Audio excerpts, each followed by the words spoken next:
Welcome back, one and all, to the Friday edition of The Damage Report with me, Iadarola. I am back once again, probably just for one more day. I don't really want to stick around. You guys will get sick of me, so I'm probably going to leave for a few months. But I'm here now. I'm here today, and I've got Brett Erlich. Brett, how's it going? It's great. You're a psychological terrorist. You know what that does to your producers? Do you know what that does to your producers? Well, it's okay, because I understand that it's putting a lot of pressure on them, but thankfully, the thing that I fear most in life is losing my producers, so all of that combines really well for my stress level. You're right. It is about you, John. Good point. At the end of the day, main character.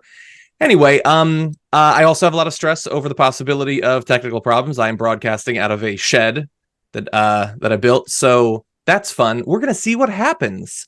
But assuming, Brett, that everything goes well, we actually have a lot of interesting topics to talk about, including promises of political vengeance to come, representatives calling each other whores.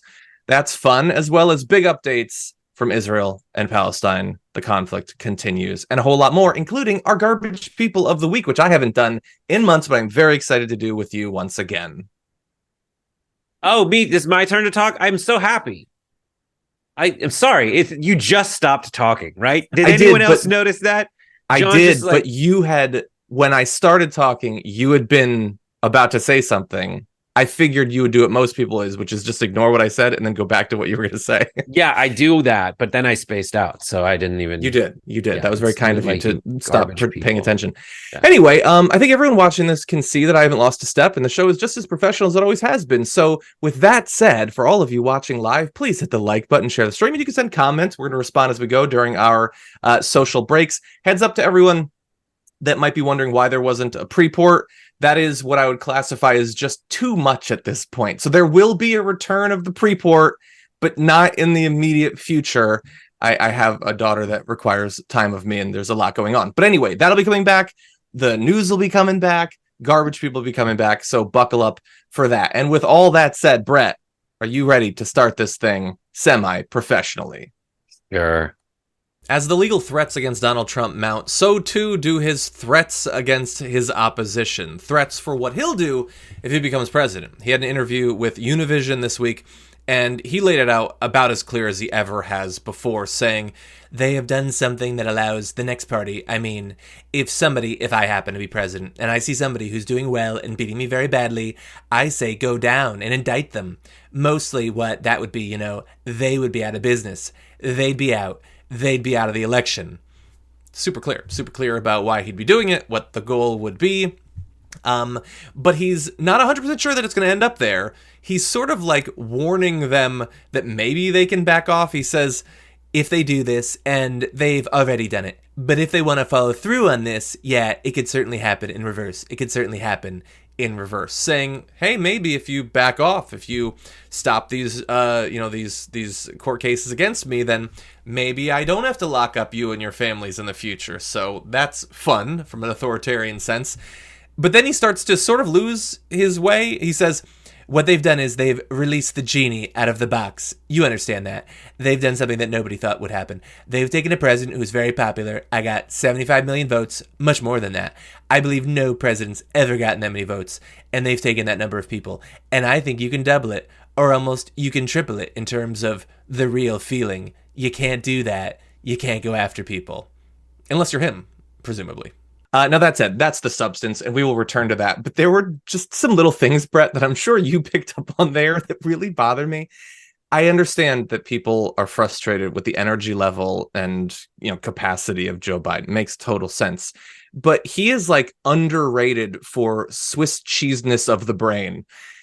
Genies quite notably live in lamps. That's sort of their whole deal, really, not boxes. And clearly he has boxes on the brain, but this is a guy who's confusing the leadership of China and North Korea. He's forgetting where genies live. Does he know what year it is? It's weird that you would take this moment to attack Christina Aguilera for saying that genies are in a bottle as well.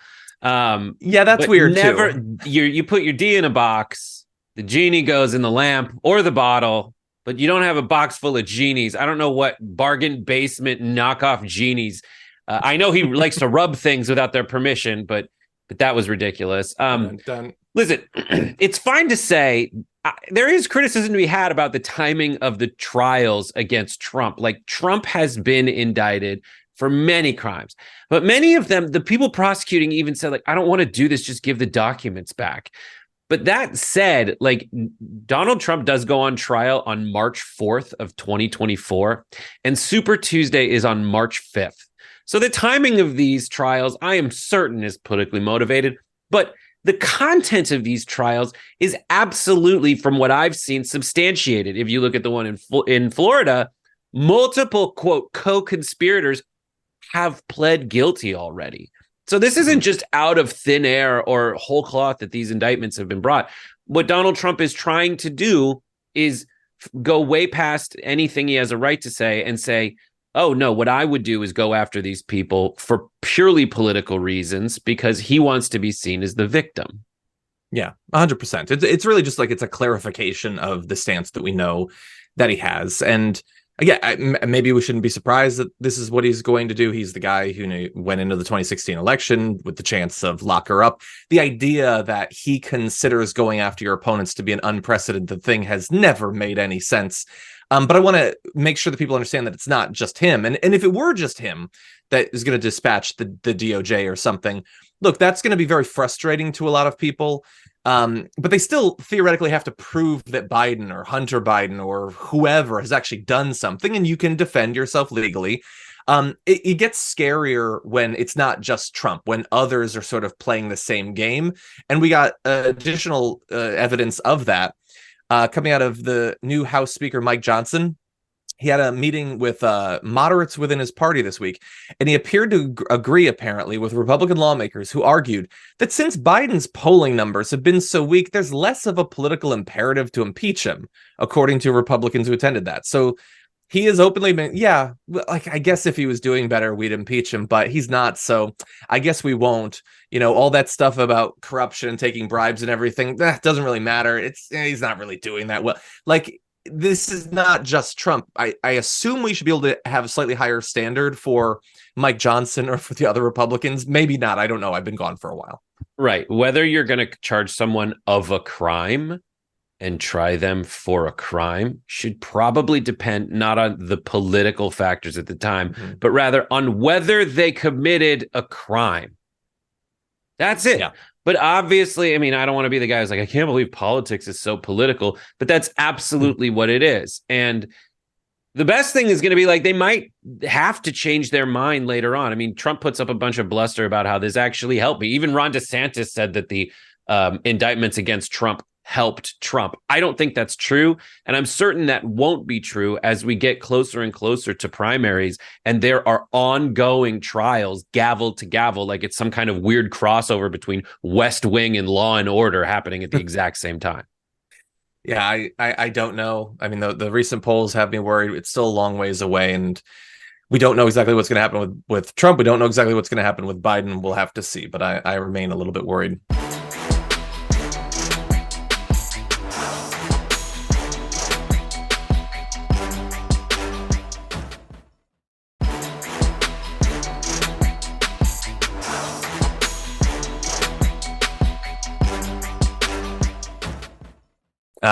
That said, I want to turn away from the interview to some other updates.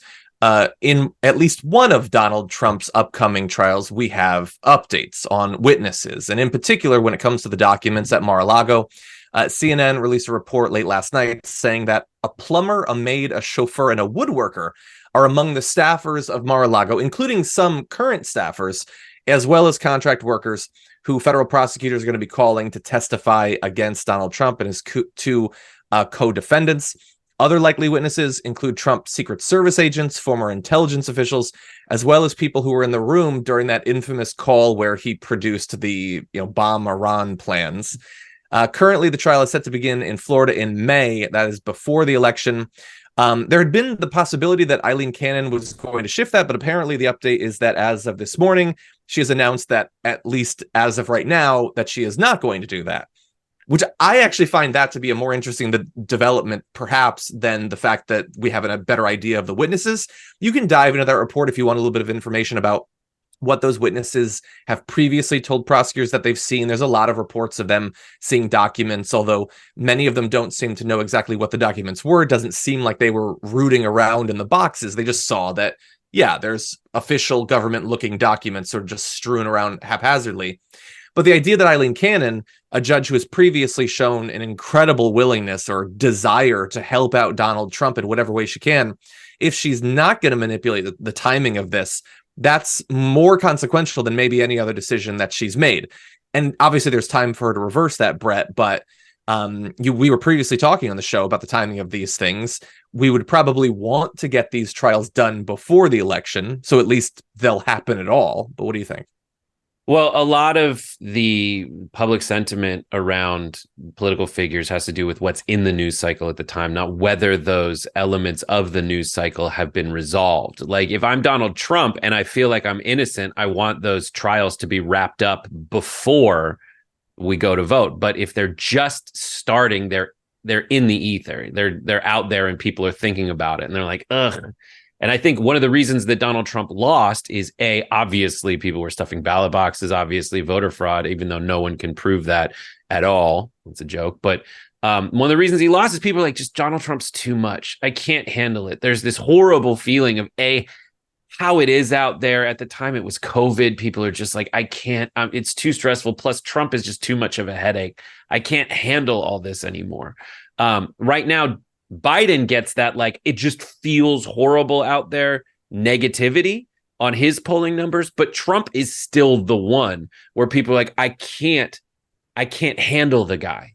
And so the question will be, will folks want to jump off of like the boat that's just kind of making them feel a little seasick and onto the one that has like several holes in it and is going right for the rapids? Like no one's going to want to do that in the calculation of the Democrats. But Eileen Cannon is a Trump-appointed judge, and many Trump-appointed judges have done things that don't go so well for Donald Trump, and so we'll see how it pans out. Yeah, you know, it's this is getting into like raw speculation, but there had been a lot of reports coming out over the past couple of weeks of like increasing concern over Eileen Cannon and whether she should remain in charge of this.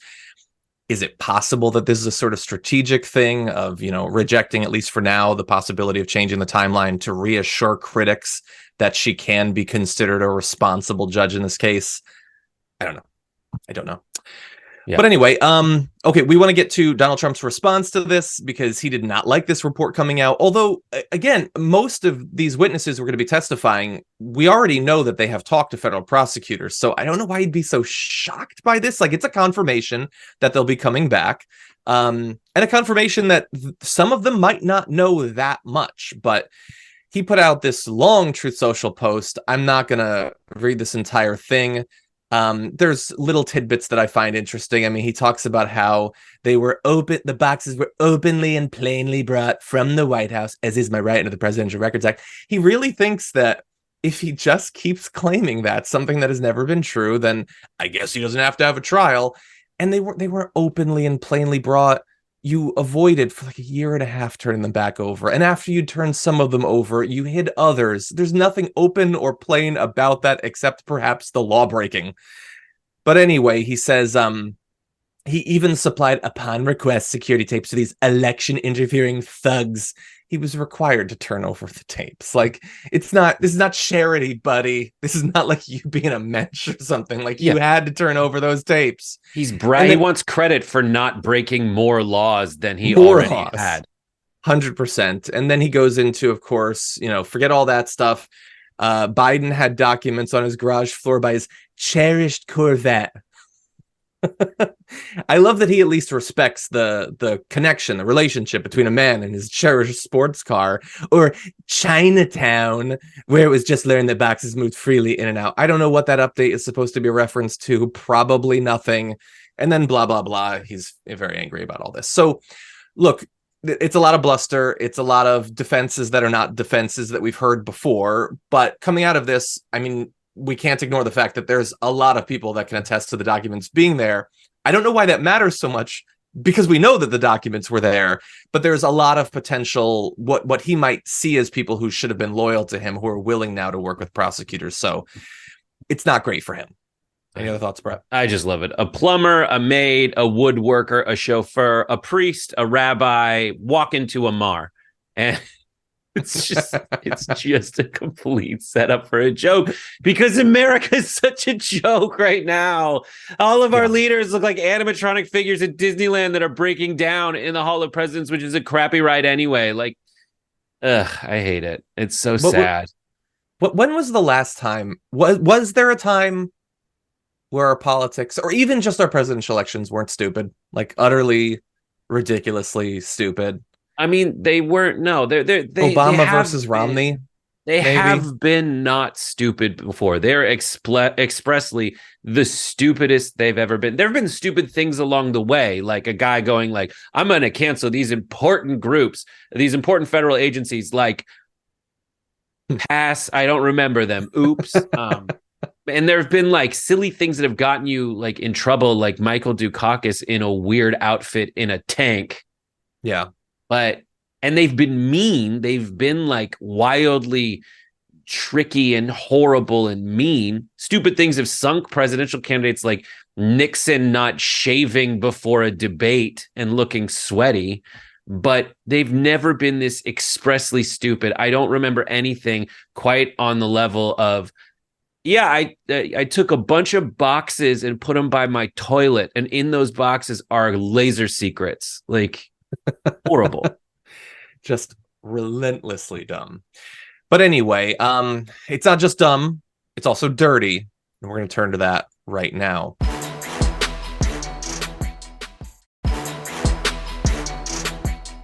It's not just dumb, it's also dirty. And we're going to turn to that right now. Donald Trump isn't interested in being on the debate stage with Ron DeSantis, but he is still interested in Ron DeSantis, and not just in beating him, something that seems probably inevitable at this point. He wants to utterly destroy Ron DeSantis. And Trump appears to have surrounded himself by a lot of other people who, for some reason, really want to take DeSantis down, but not just in this election. Not just in terms of his political future. They want to destroy his reputation and make him effectively just a target for mockery for the rest of his time. And there is this report in Rolling Stone about the lengths they've been going to make him seem not just like he shouldn't be president, but like a gross weirdo is how I think I would phrase it. So according to a person with direct knowledge of the matter, a recurring inside joke among senior staffers of Trump 2024 is, we aren't going to be done with him until he's fat again. This is the most Mean Girls thing I've ever seen in politics. They want to wreck him until he stress eats and his health is destroyed. That is a level of disdain for a politician we don't often see in these sorts of politics. And we're going to get into some of the ways they've been trying to increase his waist size, Brett. But why do they hate Ron DeSantis so much? I mean, he's challenging Trump, but plenty of people are. And they're not trying to ruin all of their BMIs. The truth is they are trying to ruin everybody they're running against. It's like, you ask political operatives, what's the most accurate portrayal of life behind the scenes in politics? It's not West Wing, it's Veep. It's just people being horrible at each other in the most horrible, toxic ways. Like, I know people who work in that, and they talk like that behind the scenes because your whole job is to beat people and you want to beat them to a pulp. And Ron DeSantis is, and they know it. And the thing about Trump is he just tries to be he tries to seem cooler than everybody else. And he already has Ron DeSantis on tape in an ad for Ron DeSantis where he's dorkily reading to his kid from The Art of the Deal. Like, it is pathetic. Ron DeSantis is pathetic. He's trying to benefit from being loyal to Trump and then beat Trump. It is a stupid calculation. He shouldn't have run, and he's falling flat on his face. His only hope is that Donald Trump gets put into literal prison before the election. Yeah. And even that would not be a guarantee that he would be able to replace him. But okay, so there's a long list of things that they're using to try to take this guy down. We're going to run through some of them. So Team Trump has attacked Ron DeSantis's penis size. I don't know what evidence they have, pro or con. I think it's just his overall vibe, John. Probably. You can tell. they're not 100% wrong. Anyway, they've suggested that Ron DeSantis might be gay. They have suggested on social media that he might be a pedophile or a groomer, which is a particularly low blow against a guy who has tried to declare virtually every member of the LGBTQ plus community to be those things.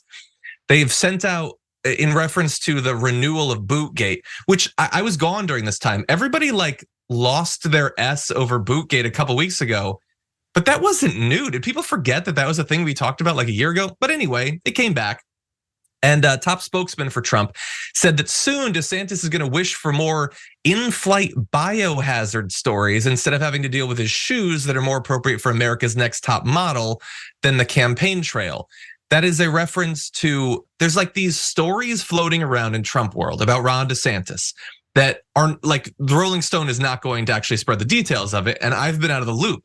So I don't know if that's a thing that we have more details about, this in-flight biohazard story, but apparently there's also a story going around involving Ron DeSantis and a Capitol Hill gym locker room that Trump is bringing up in conversations, including top strategy sessions. I don't know what either of those stories are, but presumably Ron DeSantis did something really gross. And that is the stuff that they are spreading, behind the scenes. And they seem to think those are big winners. What do you think? Yeah, Ron DeSantis. Are you familiar, really fast? Are you familiar with either of those stories? Maybe I missed it while I was gone. The in-flight, but no, I'm not familiar with either of those stories. It is just something that you can, that's the true success of a campaign. If you could just say, that Ron DeSantis in-flight biohazard story, and that's it, and people are just scared of that, and that's like the least of his worries. But Ron DeSantis, he was propped up. Ron DeSantis' actual skill is being like an administrator. That's what they say. He is good at actually, quote, governing or whatever you want to call it. He is not a very charismatic person when he takes the stage. He has a dorky, nasally voice. He makes the strangest faces. He's like licking the back of his lips. You can't undergo like a massive body change before running for president because it looks desperate. It looks like you're. Are you referencing cameras? Him losing weight or something? Him losing weight. Yeah. Oh, it seems desperate. It's like when your ex gets a haircut, you're like, I won. Like, you're doing this for me because I won. You need to change. I'm the same. But that's what it is. And there's just so much desperation and on-camera awkwardness that Ron DeSantis just doesn't got it. And Donald Trump has it. And he doesn't even have to bring it to the debate stage to win those debates because he's not even there. Yeah, the thing, like I get, we talked about during our debate coverage, and Brett and I did that together with J.R. Jackson. Those clips are available at youtube.com/The Young Turks, so definitely check those out. That Ron DeSantis is not getting any better at this. He's incredibly awkward. Him trying to, be like off the cuff is not a good idea because he doesn't have the instincts. And when he's like well prepped on the material, he delivers it in a really robotic sense, saying the exact same phrases multiple times. But all of this that makes Ron DeSantis look so bad is with Trump not being on the debate stage. And I feel kind of robbed that we don't get to at least see Trump utterly destroy Ron DeSantis one time on the debate stage. He could probably finish DeSantis off, and yet he's not. Maybe it's like a Good Place thing where he's trying to draw the torture out for as long as possible before Ron DeSantis is ejected from this thing, but it's almost too bad. Anyway, I want to close just by saying we're not going to dive into this a ton because it's gross in every way, as you'll see. But apparently behind the scenes, the war between Congresswoman Greene and Congresswoman Boebert continue, at least in one direction, because Marjorie Greene is going around and trashing Representative Boebert as a, quote, whore to their GOP colleagues. She's going around and referring to Boebert as a whore. What is that supposed to reference? I don't know. Why should that matter in any way for two politicians? I don't know. But Greene is not even really denying it. The Daily Beast asked her about the accusations. She did not deny saying it, just as she didn't deny the other times that she has badmouthed Greene. She seems to like it, but says, why are you working on a story? Because you like to write trash. You just can't help yourself. Which gives me the vibes of like a person who you went to high school with posting on Facebook about how they don't like drama. Like you're the one going around and calling her a whore. Yeah, okay, maybe they're drawn in by the fact that it's provocative or something, but you're a congresswoman and you're calling another congresswoman a whore. Why are you doing that? Why are you not talking about solitary confinement or whatever thing you pretend to care about this week? And again, as in previous like blowups, it doesn't seem, I could be wrong, we don't know. It doesn't seem like Boebert is really doing anything to justify the constant. Boebert's the worst. I despise her. But what is she doing to cause Greene to continually attack her in this way? Oh, you have the answer? Hand jobs in a theater. Hand jobs in a theater? Is that boob gate? Look, that is a reason for people who have an issue with Boebert, attacking whatever, drag queens or something for public performances. That I think is a reason those people would attack her. But why would Greene care about that? I don't know. Because everyone calls Greene a whore for getting a divorce and then starting to bang the Newsmax guy. Is like I have answers for all these seemingly rhetorical questions. How about we just don't call anyone a whore? That's so boring. Oh, how about we be totally respectful of everybody? It's 2023, John, and this is politics. No one's going, the right honorable gentleman from Tennessee. No one does that anymore, John. This isn't like the heightened Sorkin version of politics. This is the Desperate Housewives of Rifle, Colorado, and Pimple Fart, Georgia. No offense, but like that's to the people of Pimple Fart. To the good people of Pimple Fart. It's easy. My favorite thing about this is like, when two people are so horrible, you just assume they like each other. That's exactly what I would have expected, that they should be teammates. You guys should be hanging out, going shopping and being like, I also like just kicking puppies. Don't you love kicking puppies? Maybe they just get competitive over the puppy kicking, I suppose. But that's exactly what you don't expect. But that's what happens is they're just horrible at each other because they're so horrible and they want to be the queen of horrible. Right now, Marjorie Taylor Greene enjoys a more comfortable lead in her reelection bid, and she has more proximity to Donald Trump. There are no people that are really suspecting that Donald Trump is going to choose Lauren Boebert to become the next, vice president of the United States. And there is like tangible speculation, though I don't find it founded, that Marjorie Taylor Greene is going to be given that position. And she is just rubbing it in like crazy. Plus, she's roided out because she's doing so much CrossFit. She's just getting those injections straight to the butt, and it's going then straight to her head. All of what he said is true. I cannot deny it, so I won't. Anyway, we're going to take our first break. When we come back, we're going to be turning to arguably equally serious materials, developments between Israel, Palestine, the conflict there, all that and more after this.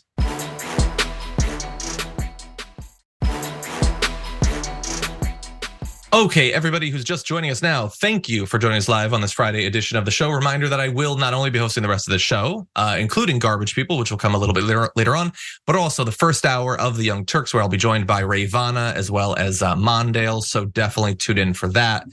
With that said, we're going to jump into very important updates from overseas. The White House has announced multiple updates when it comes to the conflict between Israel and Palestine, or at least on Palestine. They said that Israel has now agreed to effectively make official some humanitarian pauses that had been going on intermittently for some time.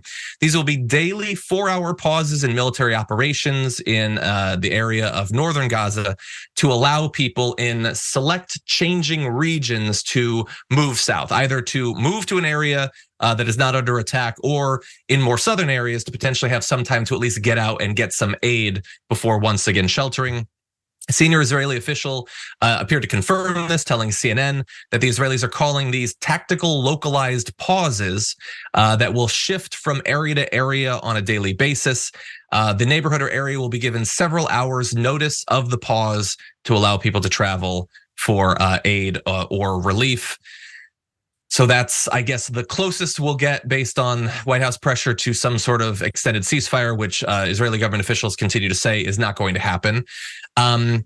Biden had apparently asked Benjamin Netanyahu for these daily pauses, as well as an overall 3-day pause to allow for hostage negotiations. There's been no movement on that, but Biden has confirmed that he asked for the daily pauses. Netanyahu went on to say that there would be no ceasefire without the release of hostages. There was apparently an offer a couple of days ago for something like that, which was rejected by Netanyahu. So as of right now, that's the development. We have some additional statements by Anthony Blinken saying that they believe that there have been far too many deaths amongst Palestinian civilians. And there's headlines all over the place this morning that people have probably seen that they are growing. The White House is growing more concerned about civilian deaths as we apparently pass 11,000 overall deaths. And the Secretary of State says that they believe that those numbers might actually be an underestimate. The White House is growing increasingly concerned. But anyway, a lot of updates. Brett, what do you make of it? I mean, that's a lot of updates. I don't know, so I think when you ask people on the left what there's like I don't know how to respond to all of that stuff. So when you say it's an attack on Palestine, or on Gaza. Okay, here's my overall take on the situation. It is the fact that Hamas is using the entire population of Palestine as a human shield. People on the left definitely just try to ignore that as a fact. That is a fact, and you have to acknowledge that that is absolutely 100% a tactic. In fact, pretty much the only tactic that Hamas can use to succeed. And that is a fact on the ground. And it very much frustrates me when people just ignore that that's happening. That said, you can't, as the Israeli government, Benjamin Netanyahu, you can't just keep killing civilians at such a huge rate for that long before you lose every bit of support that you have on the planet. Now, you can either eventually, and this is kind of the pattern that follows any kind of attack by Hamas on Israeli interests, right? When that happens, the Israeli government hits back way, way harder. What Hamas has said to the New York Times that it wants is a permanent state of war. Why? Because Hamas is losing. Because Hamas is losing the support of the Arab world as people like people like the Saudis are doing better business with Israel over time, as Egypt has better relationships with Israel over time, as all of the Sunnis get mad that the Shias are allying with Iran and Iraq. They kind of coalesce around Israel more and more, unless Israel fights back too hard in a way where the Pan-Arab alliance just kind of gets back together against them. Mm-hmm. And Benjamin Netanyahu's actions are doing that. But it drives me nuts when people are like, oh, shut up about the human shields. Like, that's what's happening. But and I say this to everybody, like, the people on the left do such a great job of identifying who in this conversation can be who's being left out, or who is being treated horribly, or what minorities are getting treated poorly, except when it comes to Jews. Like, I hate to break it to you, that same voice that goes into your mind when you're like, oh, we're having a conversation about boys and girls dating. I feel like we're alienating. There's some kind of heteronormative discussion going on here. You have to acknowledge the anti-Semitism that grows in there. You need to remember that there's tens, if not hundreds of millions of people in the world who, as you're having these discussions, are on the verge of saying, yeah, but the Jews suck. Let's get rid of them. Like, that's a fact. And you need to factor that in, and factor that in with every bit of your framing. That said, I will point you back to what I said earlier. We're like, yes, Israel, you're winning. You can't keep winning this way. It's bad for your own interests, but it is also wildly immoral. Yeah, and I would argue that, you were sort of saying there you can't continue. I mean, I think in terms of public polling about what people think about the conflict, it's clear that it has already taken a massive toll on what people think about it. And I mean, just by running the numbers, it seems like, how could it not? I mean, like, over 1,500 people were killed in the initial attack, one of the singularly most disgusting, abhorrent actions in literally years. And now 10 times as many people have been killed in the reaction to it. Like, people are going to see that. And, even if initially the mainstream media is predisposed to present the story in a particular way, and I think there's even been some shifting of that, at a certain point, the numbers get just undeniable of how utterly horrific it is. And when the idea is that that's going to continue and perhaps accelerate, then yeah, I think people are going to respond to that. Some of the frustration that went into your comments, I don't know exactly everything that's been said or who you're referencing there. I don't deny the tactic of using human shields.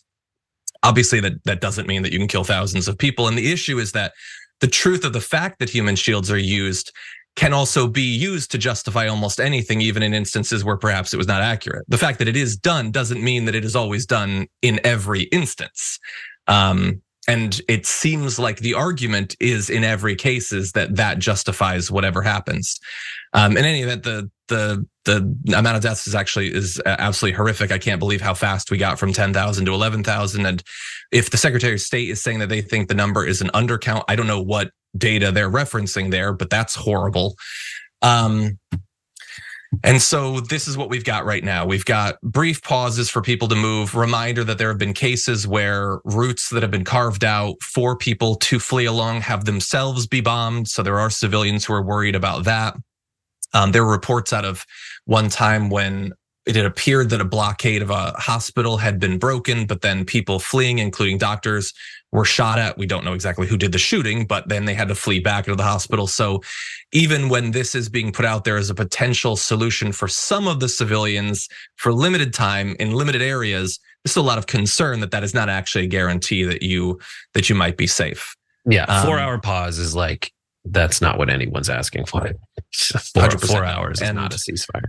We've given our thoughts about it, but I want to turn now to Representative Cori Bush, who had a response to this announcement. What is that mental anguish when you know, well, we get a break for 4 hours, but as soon as that 4 hours is over, then what?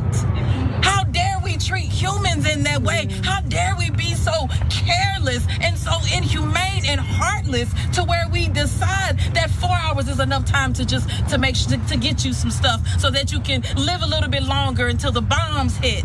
How dare we, and how dare we treat humans as if we don't understand what it's like to be human. Yeah, and there's a lot that hasn't been defined in this. Let's say that hypothetically you're in one of the areas where the pause happens and you're able to go. And let's say that in those 4 hours, you're able to make a good distance, even though the infrastructure has largely been destroyed. I don't know how you're supposed to move a significant different distance in that time. Where are you supposed to go? You don't live in South Gaza. This is an incredibly densely populated area. You're fleeing to an area that even prior to the conflict had spotty at best infrastructure that has now been strained or destroyed. What are you supposed to do when you get there? There's very little humanitarian aid that's getting in. It's not like there was an overabundance, a surplus going into the conflict. So yes, it's better than you still having to be in the places being actively bombed right now. But what are you supposed to do? I haven't seen any clarification of that. Yeah, I mean, it's playing out. This is a lot of people are doing the discourse they need to do for this to get to the better solution than the alternative. Mm-hmm. The alternative solution, like when this happened, I was like, oh, Benjamin Netanyahu's the prime minister of Israel. Is there going to be a Gaza left in 2 weeks? That's what I thought. And that's the worst thing. The better thing, the unattainable thing is like Israel being like, you guys don't do that anymore. The realistic thing, it's the easy for me to say Olympics, right? It's easy to say for you to say Olympics for everybody who doesn't live there. It's like, why don't they just get along? And anyone who tells you that this is very simple, it has as an agenda that is questionable, period. Like, you're talking about the year 1948, like, you had a lot of people who this is the homeland of the Jews. I hate people who are saying it's not like Native Americans. I'm sorry, that it is. That's where they're from. That's where Israel was, and have gone around the world with no home, a diaspora. That's what that is. And everywhere they go, they get hated. Everywhere they go, they're on the brink of annihilation. And then there was a giant And the ones that get by, they learn like a bunch of languages. They can't own land, so they get into business, and suddenly they're villains for being in business. Like the reason that historically, they're not, historically Jews have had to learn how to speak a bunch of different languages in a bunch of different places so they could help do merchant stuff. And now we run the world, even though everybody else who ran the world only used us if we were useful. And we were useful to help them do business deals. And that's what people hate us for. And that's when people are like, oh, Jews are never, Jews always trying to be the victim. Like, okay, fine. But what else do you call it? That's it. And in the wake of a Holocaust, they go, someone's like, whether it's racist against Jews are not unused to that. And I'm not, like, you guys go somewhere else. That's hateful, right? And everybody's like, any Jew who likes Zionism is anti-Semitic. No, it's the thing it's the thing you do as a Jew. People don't want you there. Who opposes it would be classified as that. Anyone who, they say, Pete, there's a thing going around now that anyone who's Zionist is anti-Semitic because the original idea of Zionism was put forth so that the Europeans and the Arab countries who didn't want Jews there could get them out of those places and put them in one spot. That's a narrative going around. But Jews are not unused to people being like, get out, like, we hate you. And then Jews are like, find a way. And so the way that was found for Israel is horrible. It's horrible. The UN was like, go here where all these people live. And you had a combination of people being like, I'll go. And then a combination of people who were like, I'm going to kill everybody along the way because it's been 4,000 years and we haven't had a home. It's horrible. That's horrible. And they get a home in Israel, right? And the UN's like, here's the Jewish area. Here's the Arab area. The Jews are like, okay.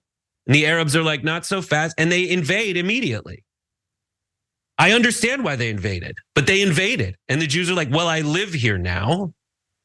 It was a horrible birth. It was a violent commencement. And that it's terrible and it's wildly complicated and it has thousands of years of history. And yes.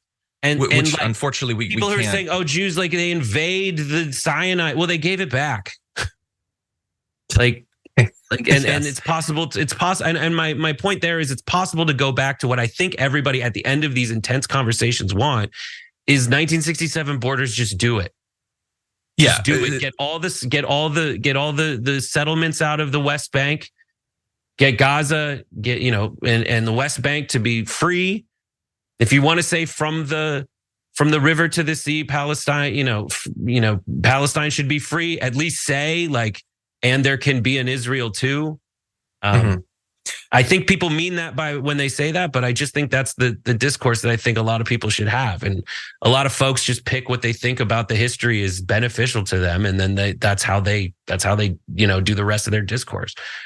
And I remind everybody what I said at the beginning of this, which is like definitely Benjamin Netanyahu's a monster and he should go, Hamas should go in the 1967 borders. Yeah, look, of all of the different tragedies, one of the political tragedies is that if and when there is actually a sustainable solution, which is hard to even imagine, it's not going to be anything that surprises. It's going to be something that was proposed literally decades ago. And that's tragic on top of all the other tragedies. Okay, I wish that we had a lot more time to dive into a lot of what you raised as well as other updates, but we are way, way over. We do have to take our second break. More news to come after this.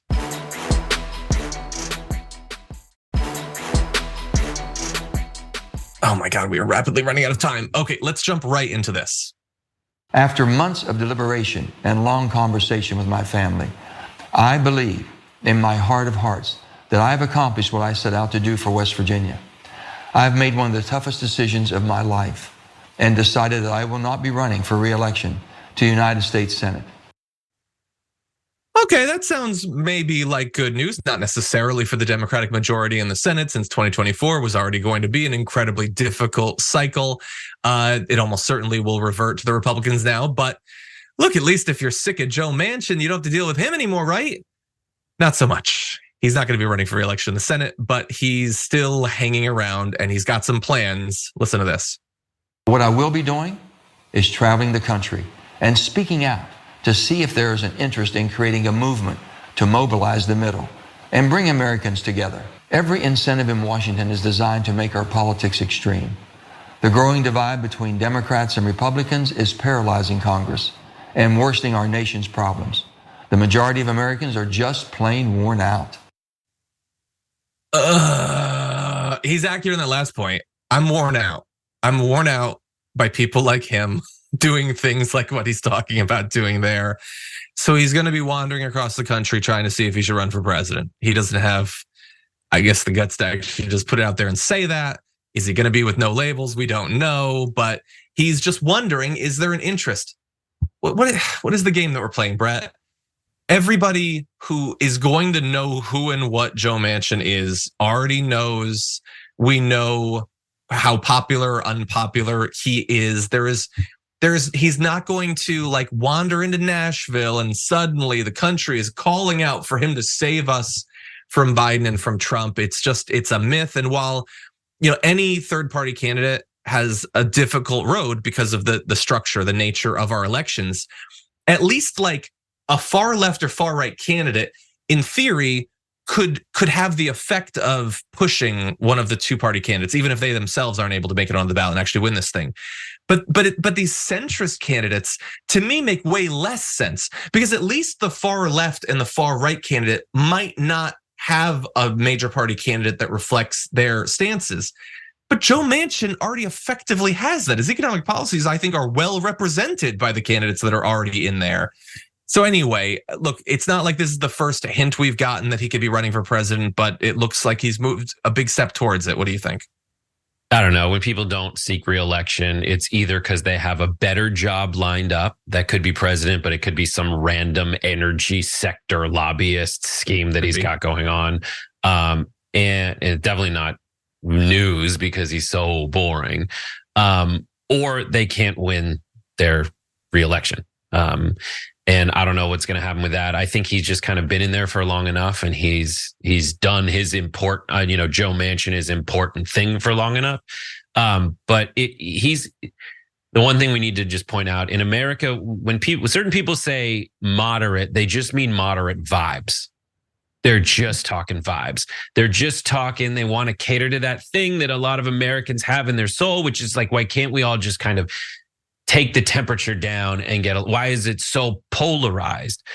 But what he doesn't understand is that a lot of the policies that people want are not going to be favored by a guy like Joe Manchin. Most people want like better nationalized health care. Joe Manchin is not for that. A lot of people want cleaner air and water. Joe Manchin's not for that. Like, and the policies that are moderate are not policies these guys who are just for moderate vibes are going to get for anybody. Yeah, 100%. You could have a candidate who, is like a human version of Brett's "Most Americans Agree" segment, where forget about the Democrat and Republican. We're just going to find the things that actually poll really well, and we're going to push for those. But that's the exact opposite of what Joe Manchin is. If you actually just listed the positions he cares about and prioritizes, they're not popular. And they're already well represented in government. If there is a unity candidate, he is on substance and popularity the exact opposite of what that would be. He is effectively just a more corporate version of the mainstream parties, which are already predisposed to, do what the corporations and what the richest individuals want. So again, it's why I don't know if this is true for our audience. Just when you hear centrist, when you hear moderate, it is just so utterly not meaningless necessarily. It has been given a meaning that it does not deserve by the media class that largely agrees with the status quo. So to put forward a candidate like this and say that it is anything other than another tool for the status quo to maintain itself is just utterly ridiculous. I wish we could get into, polling wise, he's not going to have a chance. Some of his votes that he has taken, like helping to kill the child tax credit, voting against codifying Roe v. Wade, voting against the voting rights bill. He's just done a lot of really reprehensible stuff. None of it screams unity to me. I just like to say he's facing Jim Justice, who is a guy who used to be a Democrat and turned to becoming a Republican when the realignment happened. West Virginia is very interesting, and he just hasn't done the realignment yet, but this will solidify the final realignment in American politics. More than likely. Okay, more to come in the aftermath, everyone. Thank you for joining us for the full show, but we've got news, we've got garbage people after this.